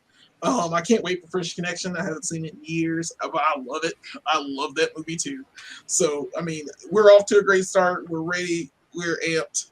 Please watch us, guys. You know, we're going to do cool and exciting reviews for you going forward. Yeah, cool and exciting reviews for you. Super cool. Pop, pop, boom up in the room. Burn. First of all, thank you for having me. I'm not seeing French Connecting streaming anywhere, but of course you can rent it on YouTube and Amazon Prime and all that good stuff. I've never seen the film, but final thoughts on Lethal Weapon. The shit's the shit. And I'll just say that I would actually be down if they did 5. Mel Gibson says he wants to direct it. They've got a script. And because the theme of aging and getting older is such a huge part of Lethal Weapon, if they did it right, they could make it work with Danny Glover being 75 and Mel Gibson being 60, mid-60s. It would be silly, but I could see it being cool and it actually fitting in with the franchise. Detectives. I think we should just have Butters get like a crazy white partner, and it's like the circle is complete. That would work too. I mean, if somebody said have Butters' son in it, it's like, fuck, Chris Rock looks the exact same. Well, it just does have Chris end- Rock be in it. Well, it does end with, the 2 kids, right? Yeah. So they would be the same age. Maybe they're both cops, so yeah. It's kind of weird how they both get born at like the same time too. Yeah. Mhm. Exactly. Well, the they get ending born was on, like, already the 20 exact minutes. same day. The ending was already 20 minutes long, Brooks, so we don't want to stretch it out too much. Yeah, don't do it anymore, man. This is the 4th one is the longest one. It's too. the longest movie. Yeah. And you're sitting there the whole time like, oh, the adventure's over. But wait, they got to have these babies. Now, what's interesting is there's the Argento cut is shorter and it has the Goblin soundtrack. Yeah, it does. So that's pretty fantastic. They're like, Mark. screw you, Clapton. Thank you for being here. Final thoughts? I just love this franchise. Thanks for bringing me on, and gonna have to do a working day on 3 or 4 hours sleep, but that's okay. Like, Oh, man. Thank you. no, I love coming on. So I know the last film I came on, I didn't love it so much. Was it Point Blank? Point something? Yeah, Well, Gross Point Blank. Yeah. No, I didn't love that one so much, but I'm glad I watched it. And I always say thanks for giving me the opportunity to either watch something new or revisit something. And to be honest, I haven't watched these films for such a long time, so thanks for the opportunity to rewatch these. I would say if you've not watched a TV series, give it a go. I love the TV series. I was disappointed when they cut that short. But no, I think these are great films. Like they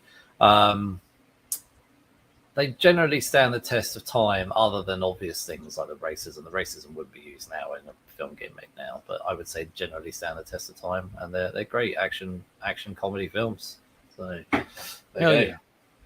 Well, thank you for being here and staying up so late, and everybody, to reward Mark, please go check out the Geeks Unleashed podcast and all the platforms where podcasts are available. Brooks, thank you for being here, man. Final thoughts?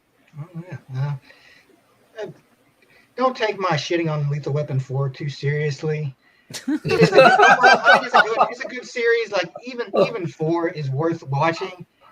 4 is just like not my thing. So like, I'm being a little hyperbolic with my hatred for 4. But so yeah. Don't undo it. Like stick with it. Stick with your. Yeah. Mark's sticking with that 5 you digs for 4, so you gotta stick it. Now we appreciate everybody being here, and thank you so much. And for my final thoughts, don't forget, station pop pop boom up all up in the room, and everybody repeat it with me. We're not too old for this shit. We're not too old for this shit. We're not too old for this shit. We're not too.